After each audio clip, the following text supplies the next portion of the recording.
We have decided to split the evening into two parts, and we're going to begin with a forum where we can learn more about the candidates for the Jefferson County School Board. There are two seats that are up, and I will introduce the panel and then I will do the ground rules. In District 3, which is, well, you can each kind of describe your areas better than I can. Stephanie Schooley is here at the end of, on my far right. Stephanie's opponent is Robert Applegate, and he was not able to be here tonight. He has, however, we invited him to either send some information, a statement, or to have a surrogate here, and he opted to send a sheet of information, and they're back on the table, so be sure you get one of those before the night is out. And then in District 4, we have Joan Chavez-Lee, who is sitting in the middle, and Susan Miller, who is to my immediate right. And they're going to all get the same questions. And you can do it, we'll break up the order so it's not the same order all the time. We do have a few norms and ground rules for the evening. First of all, we will be consistent and fair in application of the rules to all speakers. Civility and respect and courtesy is expected from the speakers and for us toward the speakers as well. Please refrain from clapping or cheering. We'll have the opportunity at the end to say thank you to all three of the candidates. And then the rules. Each speaker will have 2 minutes for an opening introduction and 1 minute at the very end for a wrap-up. Unless otherwise indicated, each speaker would be be allowed 2 minutes to answer questions. As a moderator, I'll reserve the right to vary that a little bit. We have a timekeeper tonight, and this is Bev as the timekeeper, and Becky also has signs that she will flash for you as your time runs out. Also, for the people in the audience, index cards are available on the table for questions from the audience. The cards will be collected, and we have a team of people at the table over to my left who will, make sure we're not asking the same question 5 times, so they will get the questions to me. The white cards are for school board questions, and then the colorful ones will be for later on when we talk about the table issues. So let's get started. For the first question, this is for 2 minutes. Please give a 2-minute speech introducing yourself, including your motivation for running and what qualifies you to do the job. And Stephanie, why don't we start with you? Wonderful. Good evening, everyone. I'm going to apologize. I've been recovering from bronchitis, so my answers may have some brevity to them. My name is Stephanie Schooley, and I'm running for the Jeffco School Board for District 3, which is the Ralston Valley, Arvada West, and Wheat Ridge articulation areas. We live in Applewood. I've got 2 daughters, one a 3rd grader at Stover Elementary and one a 6th grader at Everett Middle School. Running for the Board of Education is really the culmination of a lot of lived experiences that have had me live out my core value around educational equity. I went to school at DU for graduate school for a degree, graduate work in conflict resolution and community organizing after working in Denver public schools for a few years when they had an elementary school taken over by the state and shut down, and sort of going through the experience of how parents, educators, neighbors were or were not included And that pretty significant decision-making process really sparked a fire in me to want to learn more and be able to be a positive agent of change in my own communities. After serving on the Stober PTA as the president for 3 years during a time in which that school was on the closure list, potentially, by the district, I sort of continued my role of volunteering in the district, serving on the Accountability Committee and the Unified Improvement Plan Subcommittee, really looking at the data that the district is pulling in and trying to figure out what are the strategies as a district that we employ to best serve all students. It is my vision that every student sees their future in Jeffco through high-quality college, career, and community readiness from early childhood through high school graduation. Thank you. Thank you, Stephanie. Joe, do you want me to repeat the question, or? Okay. Hello, my name is Joan Chavez Lee, and I'm running for District 4 candidacy for the school board. So District 4 includes several high schools: Alameda, Bear Creek, Jefferson, Lakewood, as well as the open school, D'Evelyn, and several other charter and option schools. As a former Jeffco teacher and principal, and a Jeffco parent and now grandparent, I bring a vast wealth of experience and perspective to this position. I've been involved with Jeffco schools since 1987 when my daughter Rosa began kindergarten at Mulholm Elementary School. I live in the area, 10th and Harlan, with horses, on an acre there. At that time, I was a single parent raising 2 small kids. I quickly learned how important a quality education is for my kids. I saw firsthand the power of positive, productive, and respectful relationships between all members of our school community. It's very important that Jeffco promotes an environment where inclusive community involvement occurs at the school level as well as at the district level. When I became a single parent, I finished my undergraduate degree in anthropology from University of California, Santa Barbara. And then encouraged by mentors in Jeffco schools, I became a teacher and a principal, went to University of Colorado, Denver for that. I taught at 3 different elementary schools in the district. I taught grades K through 5. And I was a principal at Mulholm Elementary, Russell, and I finished my career there at Reed Ridge Middle School. During that time, I was a fearless advocate for all my students, and now I want to bring that commitment to the school board. Thank you. Thank you. Susan? Good evening. What she said for District 4 as the parameters. I am Susan Miller, and it's a pleasure to be with you all this evening. My mother-in-law graduated from Brown University back in 1949, and always said that the AAUW helped her keep sane through the 50s, so it's good to be here with all of you this evening.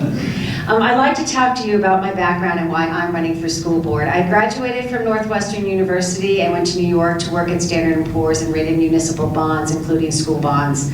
I then moved into banking and worked with Western utilities and school districts in the West with financing and planning. And today I work with a firm that works with school districts across the nation focused on enrollment, facility planning, financing, as well as project management. But my greatest job is my 4 children. I help them navigate Jeffco schools from Creighton to Evergreen and Creighton Middle Schools to Wheat Ridge and Lakewood High Schools. And like many parents, I volunteered a lot. I was on the Wheat Ridge Accountability Committee. I served 6 years on its PTSA as president. And I also served on Diversity Council and Choice Committees. And for 6 years, I was the president of Jefferson Association for Gifted Children, where we engaged in nonpartisan evidence-based advocacy for gifted children and twice exceptional at the local and state level. So why am I running? Let me ask you all a question. We face the 21st century economy. How many of you have grandchildren that are facing that, or children that are facing that economy? And it's a little bit disturbing out there for them. And I know my kids are worried, and my family and friends are. So I'm running for school board to focus on the following. We need to be focusing on achievement and opportunities for our children. We also have to have greater financial clarity. We should not be arguing over $30 million every year in budget. We need to be focusing on the whole budget and tasks and outcomes outcomes. And we also need to be providing better CTE and pathways for children that decide not to go to college right away, but would like to seek certifications and careers beyond high school. That's why I'm running, and I look forward to discussing this evening. Great, thank you all. Bill, we'll start with you this time. And if you would describe your past commitment to and involvement in public schools, including enrollment decisions concerning your children and other family members. And this is, again, is a 2-minute. Sure. So I think I want to talk a little bit about my involvement as a parent in Jeffco schools, and that started really early on in 1987. At that point, the first committee I sat on was really developing the Jeffco Language Development Preschool. Was one of the first things that was being done at title schools that had quite a few kids that are on free and reduced lunch.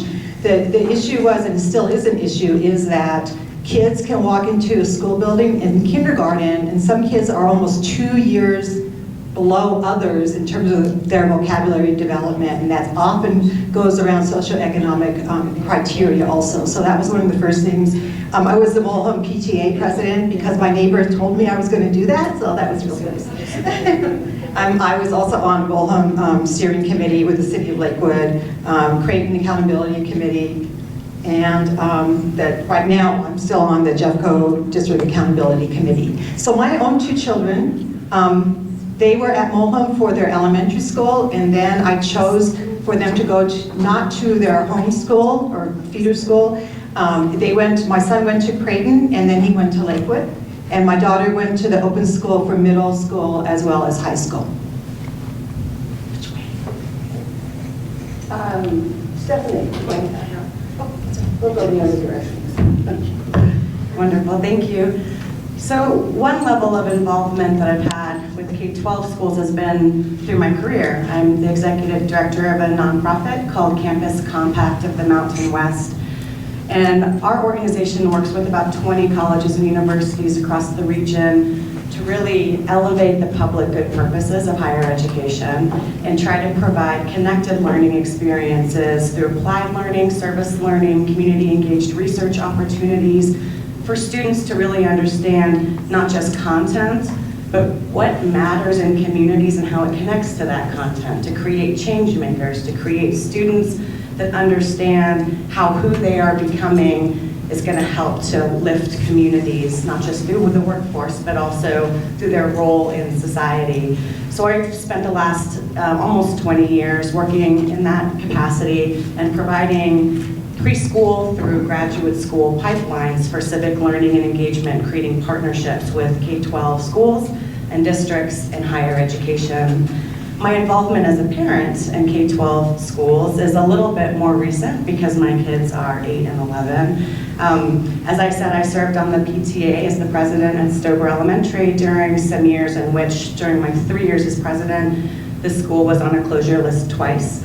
And so that provided me the opportunity to partner with neighbors, with parents, with educators, local businesses, to really advocate for the school districts to think of a different way in which we define successful schools and with different ways in which we look at what makes a successful educational experience for our students. And lastly, we moved into our neighborhood because I wanted my kids to go to their neighborhood schools, and we were fortunate enough to be able to afford to do so. So my kids go to Stober and Everett, which are their feeder schools. Susan. Well, I attended public schools, and my husband attended public schools, and so it goes way back to when I was little in kindergarten and moved on. In Jefferson County, actually, 40% of people choice into their public schools, and I think that is one of the critical things we need to be talking about is parent choice. And we chose to find schools that fit our children's needs, and so we drove, along with a whole bunch of other people through carpools, including driving to Kiffin and Creighton and Lakewood and Wheat Ridge and making sure that we had pickups and people were delivered to their schools on time. So I'm a huge advocate of finding that right niche. I also volunteered extensively, as I mentioned earlier, through different accountability committees and very focused on diversity of populations that are being served. And my husband and I looked at one of the most diverse high schools for our children, which is Wheat Ridge High School, which has not only a cognitively different school, but also socioeconomic. And we felt that it was very critical for our children to have the opportunity to be educated in that environment. And they thrived, and they also had multiple opportunities that afforded them exposure to mass open online courses, and there were CTE programs. My youngest just finished the Career Connect program that's at the state, or CareerWise program that's at the state, and worked up in Boulder for a number of summers, getting certifications and also going to school and getting his AP classes. So I'm a firm believer that public schools have a lot of opportunities for children. We just need to make them available for all children. Thank you. Moving on, I think this also should be a 1-minute question. What should be the school board's role in curriculum development and implementation? And we'll start with you. The school board is a governance board. It is not to be involved with the curriculum development and/or the implementation. That is the responsibility that the school board holds the superintendent responsible for. I'm not going to sit there and tell, or I think anybody should be sitting on the board and saying, you must do this reading lesson or this reading program. That's not our job. Our job is to hold the superintendent and his team accountable for results. If that's the implementation, what are the expected outcomes, and how do we measure those outcomes? Go ahead, Jen. Exactly, Susan. Yes, our job is around governance, and the key person that we're to be supervising is the superintendent. So it would be superintendent's how the strategic plan is working in the district, the unified school improvement plan, those kind of things. However much I might like to dabble in the curriculum, I won't do that there. So thank you. As a board, it's a little bit redundant, it's policy and governance. What I will add to that is that I do think that the board can show leadership in setting priorities around collaboration and making sure that there are a lot of different voices that are at the table when some of those decisions are being made. So, for example, how are educators and administrators at the school level able to provide feedback around curriculum and instruction practices to make sure that the decisions that the school board, the decisions that the superintendent are making are really working at the school level and are something that is going to be helpful to students and to educators. And that can happen through a variety of ways of listening. Let me remind you, we do have water over at the table, way over to my right of you, so feel comfortable getting up and pouring yourself water if you need to. And also a reminder that the white cards on your table are for questions for our board candidates. So if whatever's on your mind, we would like to know so that you go away with your questions answered. In the meantime, Jeffco Schools offers traditional neighborhood schools, choice schools such as Devlin High School, and 21 charter schools. Is more choice needed, and what would you recommend? A minute. Go ahead, Steph. Jeffco is a county, is a school district that has a culture of choice that is very strong, that runs strongly through the district. I don't think that it would be my opinion about what we need as far as do we need more charters, do we need more choice. I think that's the conversation that needs to happen. And then we need to look at data, and then we need to be listening to parents and community members and making informed decisions about what is provided currently for students that may have different learning needs, where there need to be different pedagogies provided so that students can learn in the way that is best for their development. And we need to listen to what that need is before we make decisions around whether or not the choices that we currently have are adequate. Go ahead. Yeah, we have quite a few choices in Jefferson County, and I think sometimes we forget that just neighborhood schools are included in those choices. For an example, a school I was at Mulholland is a dual language school. Foster is a two-way dual language school, which means English-speaking children learn Spanish and vice versa, which is really nice. So there's just a lot of different choices already. I know that it is important that parents know about what's being offered at school. That's really important, and then can make choices at that point. Was that done? Good. No, still no. Oh, I just couldn't see. Yes, like I mentioned earlier, 40% of families do actually choice through Jefferson County, and I sat on the choice committee back actually when Leslie Dahlkemper was on the board, and it was an opportunity to kind of look down onto Jefferson County and see what options were available and where there might be shortcomings in some parts of the community. I think the biggest challenge for choice actually is access. And so the challenge for children being able to access maybe some of the dual languages or the Montessoris or the Waldorfs, they need to figure out, we need to figure out as a community how all children have access to the programs that their parents would like them to have in their education space. That would be my concern for more choice. Great, thanks. Thank you. We'll make this a 2-minute question. What do you see as the opportunities and challenges that face the district today? Joan, we'll start with you in the middle. Well, there's quite a few opportunities and challenges. I mean, ultimately, right now, I know we have a challenge just for transportation, just for bus drivers, so those kind of jobs are a challenge to fill. And I think for the district, it is really how do we continue to perform at a high level, as indicated through state testing, as well as kind of really infuse everyday learning with authentic tasks, authentic learning.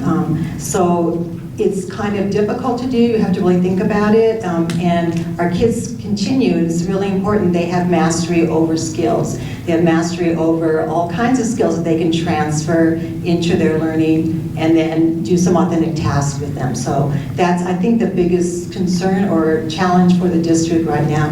There's a lot of really good stuff going on at the top level, is how you translate that practice into a school site. That is, it's such a huge district, that's what makes it really difficult to do. Susan? Sure, I'll start with the opportunities. One of the opportunities that I'd like to flag is the program called Career Explorer that was started at Wheat Ridge High School, which focused on students that were actually so far behind it was going to be very challenging for them to catch up with their credits. And the school worked very hard to set up a program where these children can actually catch up with their credits, as well as go out into the industries such as construction and hospitality and get certification, so that when they walked out of Wheat Ridge High School, they actually had a job opportunity or a job pathway. And that program has actually percolated now to 5 or 6 different high schools. So that to me is an opportunity. There's also the Innovation Fund that was started a couple years ago. The challenge for that is finding those innovations and then actually measuring them and how we would roll them out into the future, but those are things that we have to be measuring, those investments. I think the challenges we face truly are achievement. When we're looking at how children spend their time, they actually learn to read till 3rd grade and then read to learn beyond that. And right now in 3rd grade, 75% of our free and reduced lunch children are not on state standard in literacy, and 44% of our children that are not free and reduced are not on state standard literacy. 65% of our kiddos in 6th grade are not on math levels, and 62% are not on science levels in 8th grade. SAT scores has started to decline. We really need to be focusing in on why we are moving in that direction, and we need to change that direction and go in the opposite way. That's one of the largest challenges. Thank you. Stephanie? Well, I'll start with the challenges so that we end on an opportunity. So I think one of the most significant challenges the district faces right now centers around the mental health and social emotional supports that our students are crying out for. Honestly, we have heard tale after tale of stories where the rise in self-reporting and reporting from others, from peers through Safe to Tell, has jumped sharply. Stories of principals who are spending more and more of their time doing suicide risk assessments on kindergarten, first, second, and elementary age students. And those barriers to learning are critically important if we want for all of our students to succeed. So continuing to move forward with some of the work the district has already done through use of 1A, I'm talking about somebody else's thing now, with 5A, sorry, funding and the social emotional support professionals that are in our schools is a great step, and we need to continue that as a focus. The opportunity that I see that is a really huge opportunity lies in the strategic plan for the district and Jeffco Generations. That is such an opportunity for the very talented and committed educators that we have in this district to be able to educate students not only for content mastery, but also for the 21st century skills that they're going to need, going to have in order to be competitive in a world in which, by the time they graduate, if they're kindergartners, 85% of the jobs they'll have, they don't exist yet. And so skills that are around collaboration, being able to work across difference, being able to communicate are going to be the ones that are going to enable them to be agile and successful. And I think Generations lays out a wonderful map for that with the correct professional development and support for our educators. Okay, in one of the recent responses, the issue of testing came up. In the past, there have been complaints from parents and teachers about the amount of standardized testing required. What is the current state, and do you believe the amount and type of testing is appropriate? Susan, why don't we start with you? 2 minutes, yeah. I think it is critical that there has to be some level of assessment for the investment that is being made into our schools. And the question is, which assessments are critical for us to use as an evaluator? We can use maps, which is what a lot of the current time would be in terms of assessments, where you actually take them every 2.5 to 3 months through the school year, and that's real-time data that can be utilized and be effective in the classroom for teachers. But it's also, how are we measuring the continuum of learning from a K through 12 experience, and that also has to be evaluated. And the question whether or not it's every single year, should it be every 2 or 3 years, how should it be measured against the curriculum that we are having in our schools and our programs that we're providing to our children, I think that certainly should be discussed. But we do have to have some way to measure how effective we are as a school system, as a learning program. Are we teaching our children? And so, to me, the assessments are critical for us to be able to evaluate how effective we are in the job and the competency that a school district is to be in. That's their industry. And I think that other assessments can be considered, but I know my children, when they've gotten out of college, every job that they've had or applied for, there's been an assessment. There's been a writing assessment or a critical thinking assessment. So those kinds of assessments will happen beyond our education years of K-12. So it is the question of quality and evaluation. Joe? So I know, as a former teacher and principal, that state test scores are only a few data points in determining how well a student has progressed through the school year. But they're important for other reasons too. Certainly as a principal, I, at the beginning of the school year, just analyzed the data points around the kids' performance in a school. And it helped us to establish our strategic plan and our goals and strategies towards things that would be meaningful for the kids in their learning. Certainly in the classroom, any sort of benchmark, which I see state testing is around benchmark and standards, help me as a teacher to know what to do exactly, hopefully, with kids in their growing. It's really important that way. So I understand that the state tests are important, but honestly, there's other tests in a classroom that are more important to teach kids than the state tests. There's like the formative tests or benchmarks, or even diagnostic tests that are really important for kids.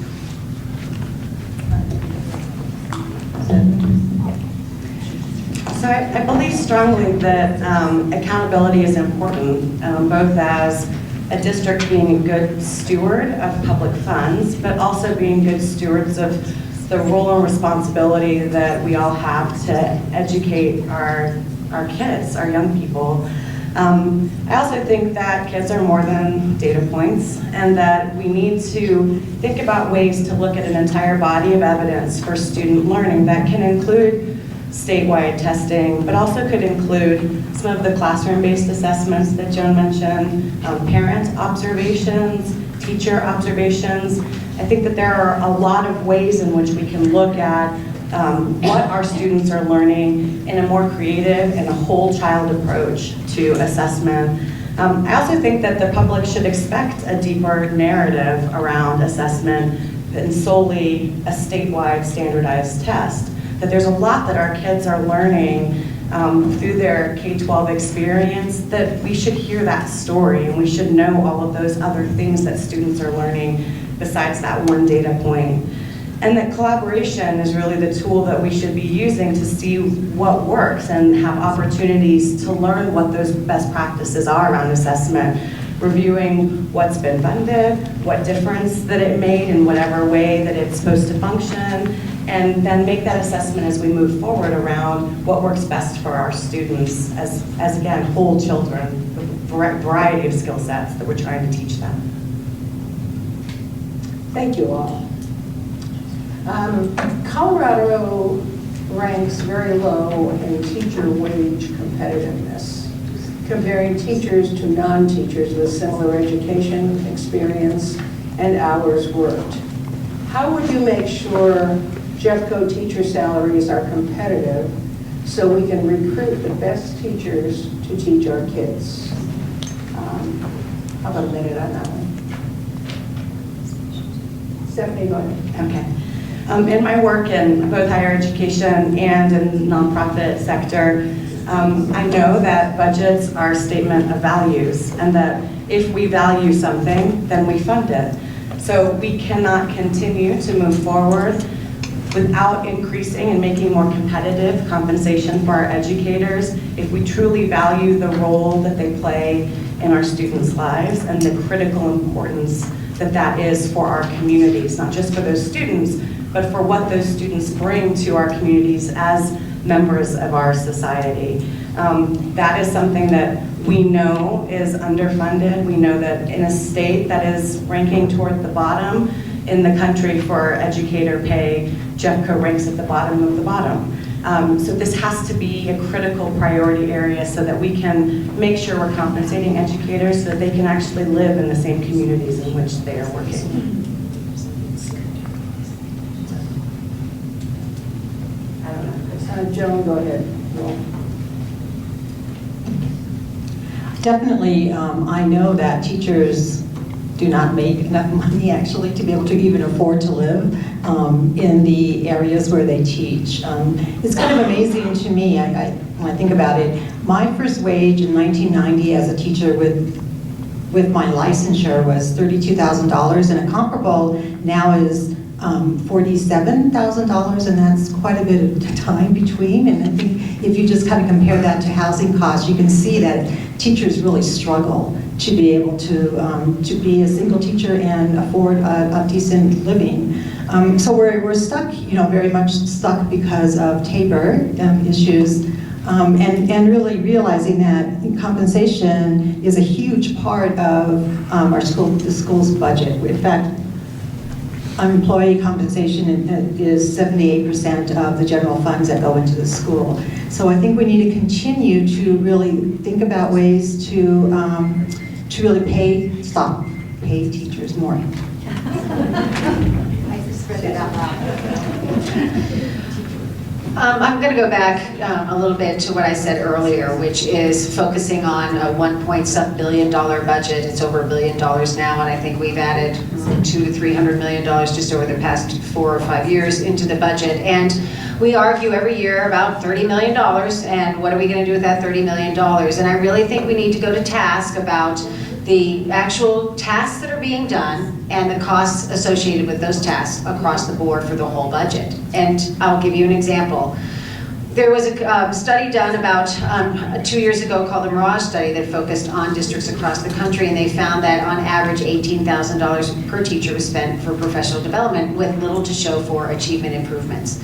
So if you take Jefferson County, $4,700 or 4,700 teachers times $18,000 is about 89 cents, maybe $9 million. So I think we can be looking a little bit more energetically at our budget and see if there are ways to not only pay new teachers more money to attract teachers into our community, but also how to put more dollars into teacher salaries as well. Thank you.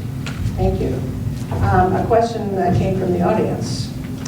How would you hold the superintendent accountable in regards to student achievement, which has been dropping under his leadership? Let's go through a minute on that. Joe, you're in the middle. We'll start with you. Sure.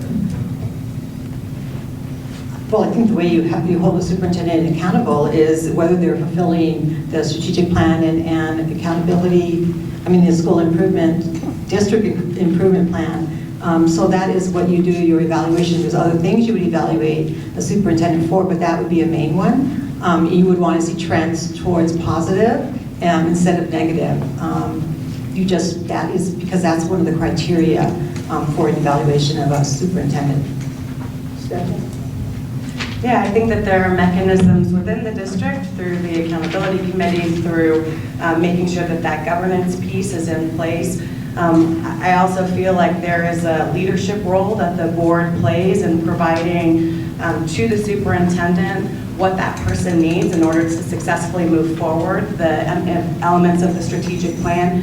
This is also, early-ish in this superintendent's role, and I think that there are sort of developmentally appropriate ways in order to be able to support, but then also provide check-ins to make sure that there are certain pieces of student achievement that we're tracking to make sure that they're on task.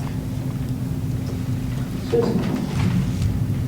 I think we actually need to be able to say at a governance level, these are the benchmarks we're expecting with the expectations of the interventions that are being made. What are we going to be achieving with those interventions? And I'll give an example. We are giving out one-to-one Chromebooks to 5th graders and 9th graders. We have no idea what we're supposed to be recognizing with the one-to-ones, or what type of increases in achievement, increases in reading are we going to receive from those one-to-ones. So if we're going to be investing in something, we need to know what the expectations are going to be for that investing and hold that accountable for the superintendent and his team, as well as Reading Act. We were supposed to have 3rd grade readers, a significant improvement in reading, and we got flatlined. We didn't. So those are the benchmarks we have to say, this is what we expect, when will we see it, and then hold them accountable for those that are achieved and those that are not. Okay, thank you. Just a quick, this is a half-a-minute question, it shouldn't take any longer than that. How often do you attend school board meetings? Susan? I attend online on a weekly basis, and when it's clear, I'm willing to go as long as they don't go too long. But it's wonderful because we get to have them right online all the time, and that makes it easy for me because I work late, and so I can get it on my internet. Joe?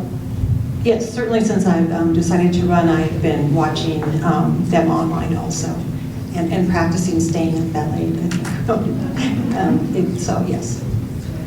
I'm sort of a classic example of someone that was not an engaged person in the operations of the district until I had kids that were in the school, and that's sort of a whole nother conversation around how do we engage the 70% of Jefferson County that does not have kids in K-12 schools. Ever since my kids started at Stober, I go to the school board meetings, I would say in person, probably twice a semester, and then watch online. Thank you. This is another minute question. It shouldn't take that long. With what organizations are you affiliated? Which organizations have endorsed or sponsored your campaign? And what organizations have you asked to endorse your campaign? I'll start with you, Susan. I'm involved in multitudes of organizations. I'm on the board for History Day Colorado. I serve on the Colorado Advisory Committee for the Student Leadership Institute, which is the governor's school. I also serve on the national level of the organization called Learning Heroes. I was one of the founding parents in that. I don't serve on that committee, but I was one of the founding parents. So I'm involved extensively. I have not asked for endorsements outside of friends and family and people that have gotten engaged with my campaign, and I think that's where we have to start from, is where our parents and our friends and family believe our values tied to our school board run. Thank you. Joe? So I'm a member of the Kiwanis Club of Wheat Ridge. I'm the treasurer. And we were just at the Action Center this morning getting supplies ready for the Right Step project, which quite a few Kiwanis clubs take supplies into schools after winter break. I'm also on the board for CASA, Court Appointed Special Advocates, Jefferson and Gilpin counties. Since we are running on the slate, we have pretty much the same endorsement, so I forget one. So we are endorsed by Support Jeffco Kids. We are endorsed by Jefferson County Administrators Association, by Jefferson County Educators Association. The Working Families Party. Oh. Stephanie, you can. All right. And then the part 1A or whatever. Sure. So I am the member of a few organizations that are through my work, but my sort of, it's like NASPA. But through my sort of personal life, I've been on the founding boards for a few nonprofit organizations. Hudson Pass Therapeutic Writing Center, that's in Arvada, was in Arvada. The Young Nonprofit Professionals Network, when I was young, started that. And then that went national, so the National Young Nonprofit Professionals Network. As Joan mentioned, we were endorsed by the Working Families Party, JCAA, JCEA, Support Jeffco Kids, and then a sort of laundry list of current and former elected officials from the various municipalities that are represented within Jefferson County. Great, thank you. This is probably a 2-minute question. The administration has grown in headcount by 49% since 2010 per 2018, I don't know, CAFR? The Consolidated Accounting Financial. Oh, okay. Did you hear that? The Consolidated Accounting Financial Report is the CAFR. Do you think administration headcount should be evaluated to potentially free up dollars to go to teachers' pay? Do I need to repeat that? Okay. Stephanie? Oh, Stephanie. Okay. The Colorado School Finance Project recently did an assessment around this, around the amount of spending that goes toward administration in districts across the state. And so for the sort of top 5 largest in the state of Colorado, they all were within 1 percentage point of one another, right around 10%. And that's for administration that includes school-based administration. We talk about kind of district level, what do they call it? District level administrators, it was around a little bit over 1%. Now, do I think that those positions need to be evaluated for effectiveness and for the role that they can play in helping to support educators and support staff in schools? Yes, I think it's critical that we constantly self-reflect as individuals and as a part of sort of an organizational culture of learning and continuous improvement to look at what infrastructure are we creating, and is that infrastructure and the people associated with it, is it serving the purpose that was intended? And I think that's a really important conversation to consistently have, not just at this time, but moving forward.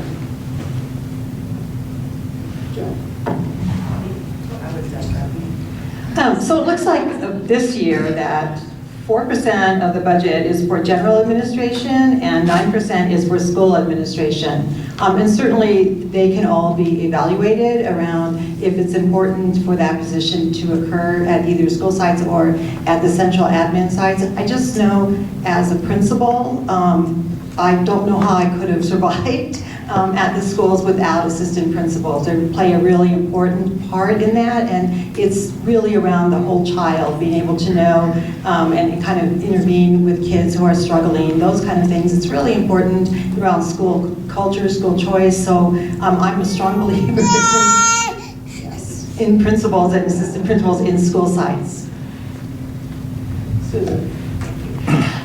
The 49% over a given time period, I think we'd have to look at what those tasks are that those individuals have been hired to do, and are they being effective, and is it state required, is it Fed required, because we know sometimes federal requirements and state requirements come with hooks of you need to actually have the people on the ground. But that is to say, are they serving their schools, and how are we measuring that that servitude, so to speak, so that principals that are calling up from to the administration, that there is a strong communication going back and forth. I will also suggest that we do have a declining enrollment in Jefferson County, so the question we've got to be thinking about is how is that declining enrollment impacting the staffing across the district in general, and not only at the school-based level, but also at the administrative level. Those are the checks and balances we should be looking on a budgetary basis every single year.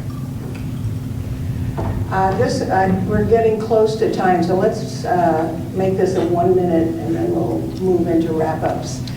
What else should Jeffco schools be doing to enhance student mental health?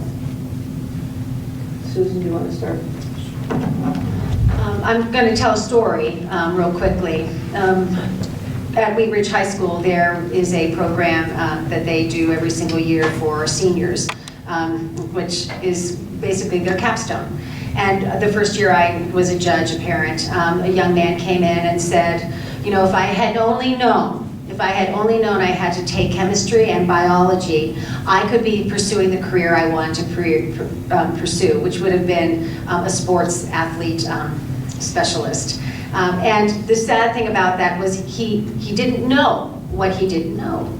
He knew when he came into the 9th grade that he couldn't access 9th grade learning. He was at a 4th grade reading level. So I think the challenge for us is recognizing that children need to access their learning, and they need to be able to do that by having the foundation in place to read and to write. They don't get a second chance. This is their only chance, and we need to acknowledge that they have to have that opportunity, and when they seize that, then those emotional mental health challenges may not be so significant. Yeah, how long do we have? 30 seconds? 1 minute? Okay. So, I mean, I being a teacher and a principal, often had kids that were in very, very emotional states around some fairly traumatic situations. And so at the school I was at, we had a full-time social worker or counselors, as well as we had therapists from Jefferson Center for Mental Health because we had that need. I'm so excited the district is employing those social emotional learning specialists at schools because it helps individual kids, but also helps classrooms of kids, and ultimately helps the school culture. A positive school culture is really envelops kids, takes away their anxiety, and allows them to become better learners. Stephanie? So I think that there are a couple of opportunities, and I'm sure that there's a host of other ideas that we could bring to bear around mental health needs of students. The first one is to think really collaboratively and critically around what partnerships the district is seeking and creating with municipalities, with nonprofit organizations, with other groups that may be able to leverage resources that help to further staff and provide opportunities for our kids to receive services, whether that is specific to mental health services or to social emotional support services. The other piece that I would say is that we have got to figure out a way to re-engage parents and families and neighbors in the whole child learning that we want to see happening. And there are ways that I think we can learn from best practices and from where this has worked to be able to create spaces where we have mentors and adults, because that's the number one way that we keep our kids safe. Thank you all. I think it's about time to move into closing statements. We'll give you each a minute to make your closing statements. And I would remind the audience that we have an information table in the back. So various people have brought information about their issues, and I encourage you to make sure that you stop there before you leave. So, since we started at that end of the table, the opening statements, we'll start with closing statements with you, Susan. Once again, thank you so very much for having us this evening. This has been wonderful, and I hope it was productive for you all as well. I'd like to have you take away the 3 critical things that I have focused on. One is academic achievement and accessing learning for our children. I think it is critical for them to have that hope and dream that our numbers are going to start moving up in that right direction. Secondly, financial clarity, which I've mentioned before. How are we spending our dollars? How effective is it? And are we looking at that every single year and how we can get the most out of our dollars? And finally, robust pathways for our children. It doesn't necessarily have to just be college. There can be career opportunities as well, and that has to be a robust process and opportunity for our children. So I believe that if you want somebody who's knowledgeable, independent, sensible, and determined, that's who I am. Please vote for me on November 5th. You can find out more information at Miller for Jeffco Students, as well as you can follow me on Twitter at Miller for Students and on my Facebook page at Miller for Students. Thank you very much. Thank you. Joan? Yes, I had the honor of being principal as well as teacher at Mulholm Elementary School. Mulholm has a free and reduced rate of 94%, as well as a huge mobility rate, about 25%. I really learned a lot at that school, and I've learned a lot at different schools that I've been at. I'm a strong believer in public education, and we must not forget that public education has many roles, not just helping students become economically self-sufficient, but also around being able to help our kids become good citizens and work in the community. Jeffco is becoming increasingly diverse. About 1 in 5 or 25% of students are now Latinos. There's never been a Latino school board member, and I'd be honored to be the first one. Thank you. And Stephanie?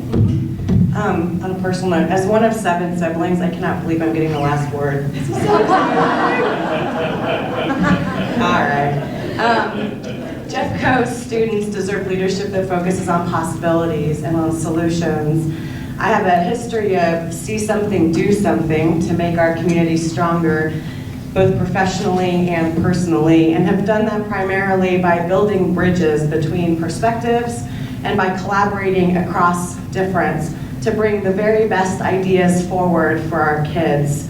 I want to keep this district moving forward with Jeffco generations and have a vision that every student sees their future and achieves their future through Jeffco schools with high-quality college, career, and community readiness from early childhood education through high school graduation. I'd be honored to represent District 3 in Jefferson County on the Jeffco Board of Education and really appreciate you guys spending your time with us tonight. Thank you. Thank you.